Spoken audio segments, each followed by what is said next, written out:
everyone, and welcome to the Level Up Festival. Here we give teens the skills and advice they need to become their best selves. My name is Jovanna, and I will be one of your hosts for this session. Today, we will be exploring self care and mental health, taking care of your best self, which will be presented by Dr. Katija Khan. Dr. Khan is a consultant psychologist, clinician, and academic. She is based at the University of the West Indies, St. Augustine, Trinidad, where she is a lecturer in clinical psychology in the Faculty of Medical Sciences. She is also the president-elect of the Caribbean Alliance of National Psychological Associations, a member of the Northwest Regional Health Authority, Regional Mental Health Committee, and past president of the Trinidad and Tobago Association of Psychologists. As a mental health advocate, she is passionate about promoting optimal functioning, coping, and well-being across the Caribbean. Dr. Khan, this topic is a personal interest of mine, and I cannot wait to hear the advice you will share with us today. You can proceed now, and we will talk soon. Introduction, Jovanna, and good day to everyone who's joining in, who's listening, who's taken the time to find out a little bit more about self-care and mental health. So like you, this is one of the things I'm very interested in, so much so that I've made a career out of it. And so I'm really glad to be able to talk with everyone today about it. So, let's start with where we're at. This pandemic has taken such a toll on mental health in unprecedented ways. And young people are experiencing stress in ways that they haven't before. And it's having an impact on well-being. Now, setting the pandemic aside for a second, adolescence and these teenage years, these young adulthood years are very important for psychological development. So this is the time usually when you get to hone and develop those social and emotional skills. And these are the skills that usually help you into adulthood. They help you cope with all the challenges of adulthood, and they help you to thrive. So as you can see then, this is a really important time. But it's not smooth sailing for everybody. What we do know is that 50% of all mental illnesses usually start by age 14. So even if it's only diagnosed, only recognized in adulthood, when we look back, we realize that teens would have been struggling with issues during their adolescence.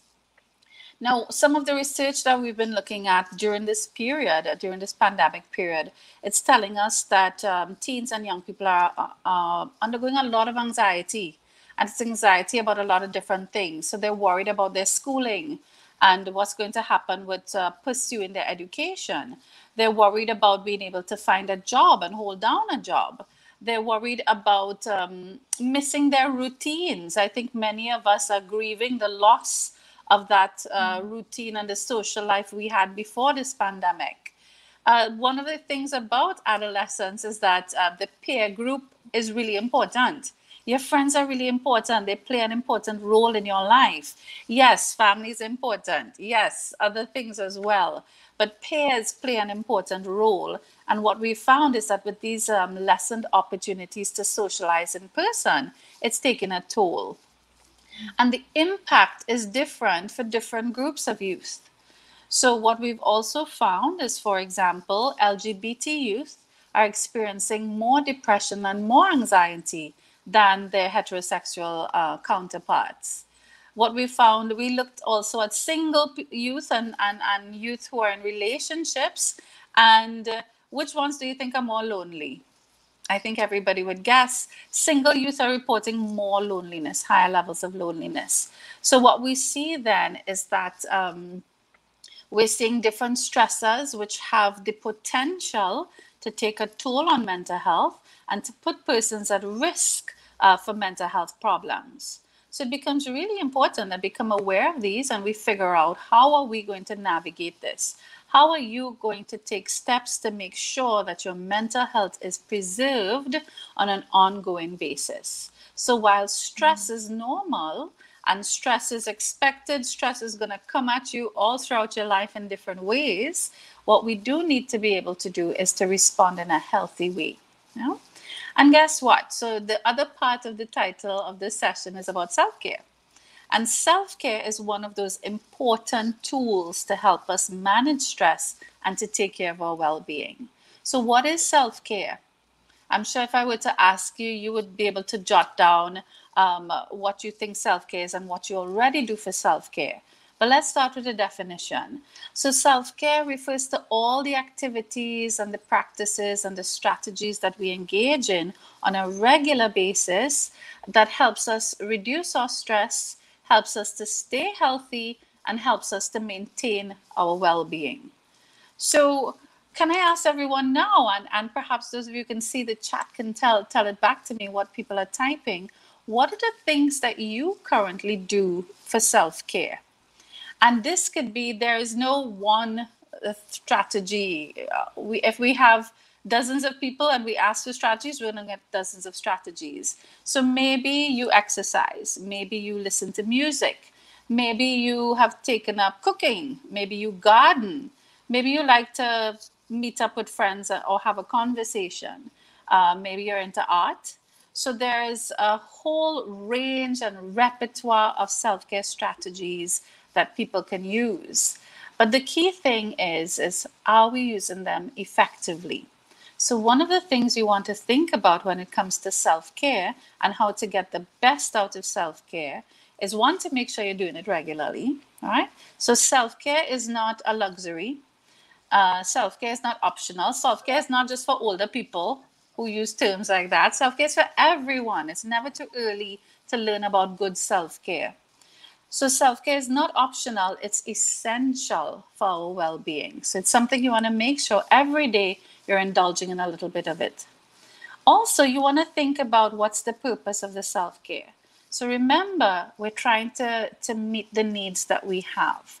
So for example, if I feel a bit lonely, then what my need is I have a need for connection. So watching a Netflix movie may not fill that need. Instead, you might want to reach out. So you might want to pick up the phone and call someone, or you might want to meet up with a couple friends, of course, keeping, within the public health regulations. But so the idea is you tailor your self-care strategy to the need that you're having. Now, if you want a bit of distraction, then by all means, watch a movie, check out a YouTube video, listen to some music, etc. Go play with your pets. Yeah. Let's say what you need is some relief. Then, you might be feeling a bit down and you might decide you want to have a good cry. Yeah. Because sometimes we think that negative emotions, we shy away from them. But negative emotions are also within the realm of normal expressions of feeling. Sometimes we're happy and exhilarant and we're excited and we're passionate and all of those good things. But sometimes we're frustrated, we're annoyed, we're angry. And sometimes what we need is a good cry. So I always find a good cry in the shower. You let those feelings out, you let that emotion wash over you and you get it off of your chest. Because if we keep it in and we repress it and we suppress it, it's going to lead to more problems. So don't be afraid to express yourself even when it's a negative emotion. The only thing we have to be careful of there is oftentimes we do something called venting. Yeah? And we know what venting is. They say, Jovanna, you know what happened to me today? Or you know what so-and-so do? So we all have vented before, and this is where we talk about the problem. But we want to be careful that we don't overuse venting as a strategy. Because if we only vent and we don't talk about the problem solving part, it's actually not very helpful. It keeps us stuck in problem mode. So by all means, you can vent for some relief, but make sure you end off that conversation like, all right, I know what I'm going to do. Or you brainstorm some solutions. Yeah. So when we're thinking of self-care, then what we're thinking is, I want you to think of what your whole repertoire would look like. What are the different range of things that you enjoy? And tailor it to your context. Self-care doesn't have to be expensive. Self-care doesn't have to involve a lot of resources or having to go somewhere. So based on what you have available to you, based on the time that you have, you can think of a self-care strategy. So if you have 5 minutes, what can you do in 5 minutes? If you want to garden, then you need access to some plants and some soil and plant pots, etc. Work with what you have. And if you don't have it, think about what else you could use. Okay? So until those cinemas open back up, we're going to have to check out some stuff on YouTube or on Netflix, on regular good old TV. Yeah? So as it pertains to specific areas, so as a young person, you're probably either dealing with school or you're dealing with work. And some of your stressors may come from those areas. So being able to manage those as well is going to be important for you. That you have a plan of how you approach it, but also when you encounter challenges and things that affect your mental health, what can you do about it? So I also wanted to share a couple tips for that. Yeah. So planning and organization are really important. Some of us are better at that than others. I don't want to turn this camera around and show you what the rest of this space looks like, because then you'd probably see piles of books everywhere, etc. But what I do find is that schedules help, planning help, so that when we're faced with a lot of uncertainty, like we are right now in this pandemic, when we feel that things are beyond our control, so not being able to do face-to-face classes for school, etc., then we want to look for areas where we can take back some of that control. So make sure you have a routine. You know that you get up at a certain time, you go to sleep at a certain time. You know what activities are going to fill your day. So having that structure can actually be good for us in a healthy way. And as I said, it doesn't matter if you're a neat freak or you're a little bit, you like clutter doesn't bother you. The idea is that you still try to have some structure in your life. The other thing you want to focus on is good communication. Good communication. If you don't know something or you're unsure about something, I want you to feel confident enough to reach out and ask, and also to know who to ask. So who should you ask this question to, who might be able to help you or who might have that information? I also want you to be able to have sources of support for guidance. So support is another thing that I want you to think about. Who's in your social support network? Okay, whether it be at school or at work, or maybe your social support network is at home. I want you to think about these persons you can reach out to, and not just persons, but think about the things and resources that are available. So maybe at school or work, there is some counseling that might be available if you needed to talk to a professional. Maybe they organize some sort of team building activity or some sort of relaxation activity you might want to join into. Maybe you're part of an organization or a school where they talk about mental health and they encourage you to practice good self-care and they check in on each other. How are you doing today? Jovanna, how are you doing today? Really? How are you really doing? So that's the kind of things that we want to promote for good mental health in organizations. And one caveat to that. The thing about a social support network is it's only beneficial when it's a healthy network. So if you look at your groups, so whether it's a WhatsApp group, whether it's the people you talk to on Instagram, whether it's the people you interact with in other spheres, is there a lot of bacchanal in there? Is there a lot of exchange of stuff that's not really useful? So people put each other down, they're not very supportive. Then that kind of social network is not going to be helpful for your mental health. So you might want to do a little audit and figure out who you need to mute, who you need to perhaps turn off notifications from. Sometimes you might even decide to exit a group or unfriend someone because they bring too much toxic energy that's not very helpful. So the idea is you want to have healthy social support networks. And then finally, think about those outlets for self-care that you have. So some of it might be personal and individual, things you do for yourself. So whether you decide you're just going to do a little home pedicure, yes, whether you're going to have a little spa day, and this works for both men and women and girls and boys, yes. So think about a range of outlets that you have. And I want to give you one caveat for there as well, and that's social media and the internet. Now, it's a fabulous tool and young people love it. They consume so much of it. I'm sure if you think about how much time you spend on a screen or using social media, it's a lot. But again, you want to think about how healthy the interaction is there. So there's a lot of research, and we see it. We see it when we interact. I see it when I interact with my clients. You want to be careful about the kinds of interactions, because it can lead to poorer mental health as well, especially if you're experiencing something like cyberbullying. Yeah. And often social media paints a very unrealistic impression of people's lives. And then we compare ourselves to that and we feel like we fall short. But let's face it, we all know that we very carefully curate what version of ourselves we put out there. I know when I'm taking a selfie, I take about 20 pictures and only the most perfect one is going to get shared. Yeah? So y'all are not going to see the one where my nose looking big or looking kind of weird, etc. So you don't get to see that other real side of me, which is how we all are as human beings. We only put forward this perfect looking side of ourselves a lot of the times. Not everybody, but a lot of the times on social media.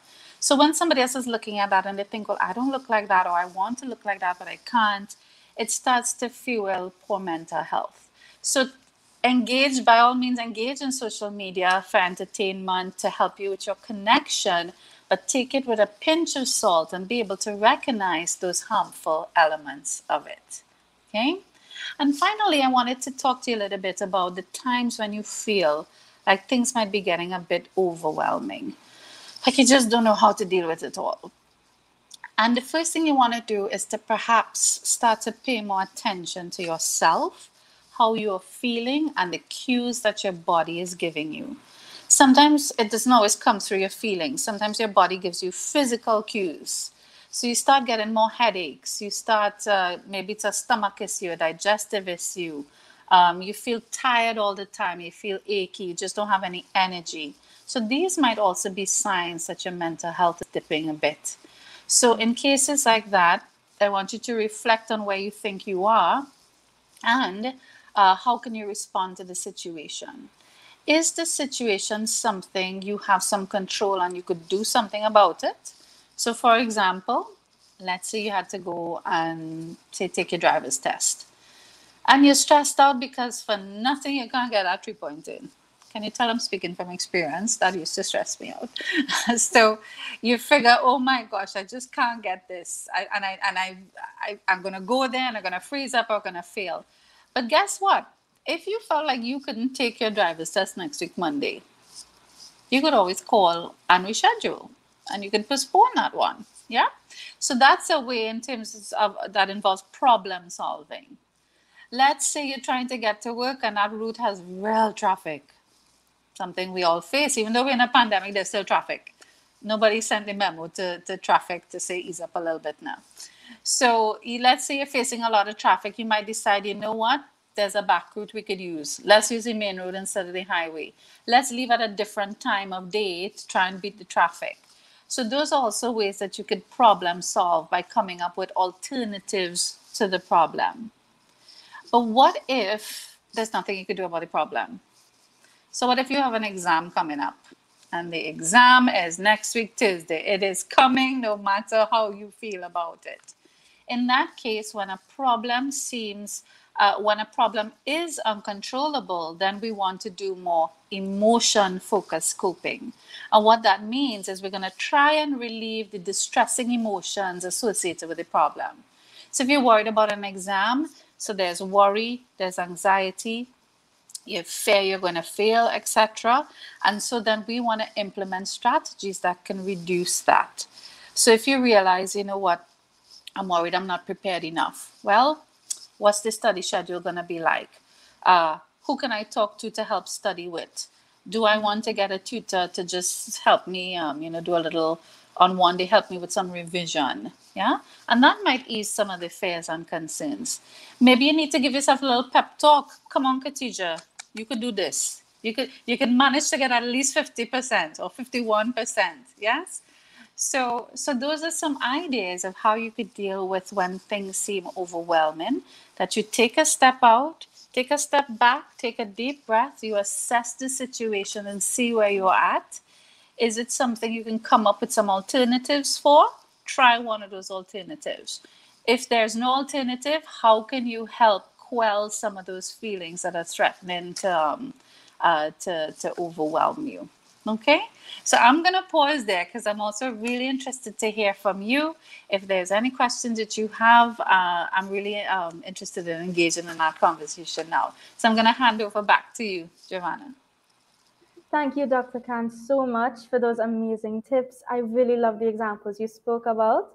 Now, Jenille, I am sure you and the audience have a lot of questions for Dr. Khan. Would you like to share? Yes, Jovanna. Hi, everyone. Hope you are enjoying the session so far. If you are, type yes in the chat. Remember, you can ask questions and comments in the chat as well. Thanks for being here, Dr. Khan. We do have lots of questions if you don't mind. First up, having a good mental state is something that we must constantly make an effort to keep up with. However, I know sometimes for me and well for others, this can be hard. So do you have any other tips on how we can be consistent when it comes to taking care of our mental health? Thanks for that question, Jenille. Really important one. But you know what? Let's set something straight. Nobody has good, perfect mental health all the time. That's a myth. So our mood doesn't go like this, straight line. Yeah? We have ups and downs. Some days I have a good day and you feel great. Another day something stresses you out or you feel hurt or you're just not feeling well and your mental health might dip a little bit. But the idea is that if we look at it overall, so if you've had like one off day in the past few weeks, that's normal. When it becomes an issue is if you realize, oh my gosh, these bad days are ending up being more than the good days, and it's enduring over time. I've been feeling like this for weeks. Yeah. So that's one thing I wanted to clear up, that everybody has bad days. Everybody has days where they're grumpy, they're a little bit irritated, they don't want to talk to nobody. Just leave me alone and give me some space. Yeah. You're a little bit short-tempered. You feel a bit sad. You feel a bit down about things. You feel angry. You feel life is unfair. You're wondering when they're going to reopen the beaches. We all have days like that. So the idea is when you are feeling like that, how do you get yourself out of that slump? Because you don't want that dip to continue and worsen where it starts to affect your functioning and your relationships with other people. So that is where the self-care is so critical. You know, sometimes there are days when I realize, why am I so irritable? And it's something as simple as I am not hydrated enough. You all feeling the heat these days? It's burning my plants, and I have had to drink so much water. So I always have a cup of ice water with me because I realize when we are not hydrated and nourished, it's going to affect your mood as well. So you want to remember, I said, pay attention and figure out what your need is. Are you feeling lonely? Are you missing your friends? Call somebody, WhatsApp, set up a video call. You're feeling a little just uneasy and sluggish and tired, go have a shower. A nice cold shower, refresh yourself. So everybody's going to have the ups and downs, but we want to use the self-care strategies to make sure the down doesn't stay down. Yes, and Dr. Khan, as I said in the introduction, this is a personal interest of mine, and I love to read books that speak of mental health and taking care of yourself. So do you yourself have any recommendations for us? On specific books? Wow, I have too many recommendations, Jovanna, because I have been a student for many years, and because I'm now a lecturer at a university, and so I'm an academic, and I love books. I've always loved books. I have more books than I'll ever be able to read, you know, but then I try and I don't try to hoard. I try to give some away or lend them out, etc. But I would say that instead of me telling you which book to read, I would say, what are your interests? And pursue those interests. Some people like self-help books. So some people like those factual books that are written by other people who are mental health professionals. So I just a couple days ago posted on my social media about this psychiatrist who's been really influential in the field of trauma, Van der Kolk. And he wrote a book called The Body Keeps the Score. And he talks about how trauma, even in our childhood, can affect us into adulthood. So that's been a really interesting book. I'm just going to reach, because I am a psychologist, I have books on like therapy. Yeah. So I like this author, Irvin Yalom, because he breaks it down. His books can be read by anyone. You don't have to be a professional. I love fiction as well. So now this book is an old book. They made a movie, but it's really old now. It's older than any of you. It's called The Power of One by Bryce Courtney, and it was made into a movie. But what I really liked about it is it spoke about this young boy growing up and all of his challenges and how he overcame it. And he also had a mentor. So I like that in the plot line as well. I like West Indian books too. When I went away to study in England, and I was really missing home, missing the Caribbean. And I went to the library and I borrowed The Lonely Londoners by Samuel Selvon. And there was so much that I could identify in there because it also spoke about West Indian people who had migrated and what they were experiencing. I love other books by Samuel Selvon. I love him as an author because he writes about the Caribbean, and I can usually find something I could identify with in there. So sometimes the book might just be a fiction novel, but there are elements in there that inspire us, that relate to our mental health. Yeah. So if you do love to read, then I encourage you think about, hear what other people are saying, which authors. There are some young authors or authors who are writing for younger people as well. My nieces, I'm trying to keep up with what they enjoy and what they like to read so that, I could be a little keeping up as well. And if you don't like to read, think about the shows that you're watching. Okay. Yes, entertainment is good. So, we all have those shows. It's just pure entertainment, no substance. That's all right. That gives us a little bit of distraction and relief. But I also want you to think about the other things you consume, what you let enter into your headspace and take up your time and energy. You want those things, apart from the little entertainment, to be things that are fulfilling, that add and sustain you in some way. Yeah. So I hope that helps. Yes, Dr. Khan, thank you very much. Now, I think we can take one more question to wrap up. Jenille, would you like to ask anything? Okay. So Dr. Khan, on social media, influencers use self-care as a coping mechanism for their everyday lives. So do you think self-care is necessary to help one recharge, and what pro tips would you have for that? I would definitely say yes, yes, yes to self-care. That's a resounding 100% yes. But here is where it gets, let's bring it down real. You might see an influencer post about something, but I want you to realize that you don't have to use their strategy. Their strategy works for them. You may not have access to their strategy depending on what it is. So if somebody posts about going to the spa, I don't go to any spa.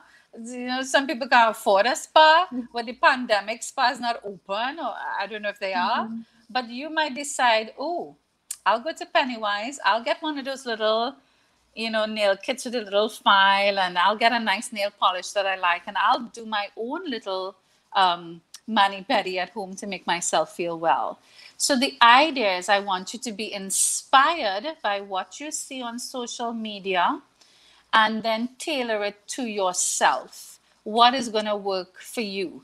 You might be thinking, well, I don't really, in fact, I don't do my manis. My nails are just always short and plain. So something else. But the idea is it's about self-care. And as I said, self-care is not a luxury or something only certain people do. Self-care is for everyone. No matter your age, we can all indulge in a bit of self-care. Okay, everyone. And with that, thank you very much, Dr. Khan. We have come to the end of this session. But before we go, Jenille, would you like to add anything? Yes, thank you so much, Dr. Khan. I'd like to thank you very much for sharing everything today. Not every day we get to not every day we get to have these kind of discussions with such knowledgeable people. What is happening with me today? I want to thank my host Jovanna and you, the audience, for tuning in.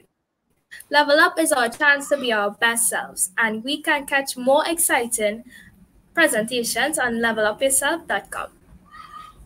Thank you very much, Jenille. Dr. Khan, before we go, what words of advice would you like to leave with us today? Well, first, thank you very much, Jenille. Thank you very much, Jovanna, and the whole Level Up team for having me here. Thank you for all of you who've been listening. And what I want to leave you with is that, you know what? Don't underestimate your own power to bring about change in your life, your own power to be what you want to be. And just as I said, rely on each other, have good social support so that you can help each other realize your fullest potential and to operate at optimum mental health. Okay, so I wish you all the best. Take care. Thank you very much, Dr. Khan, for the insight. And don't forget that today's Level Up Festival is being delivered by the Heroes Foundation, Create Future Good, We Say Yes organization, the Caribbean Male Action Network, and Zinc Network, with the support from the United States Embassy in Trinidad and Tobago. Thank you everyone for joining, and you can check out more on levelupyourself.com.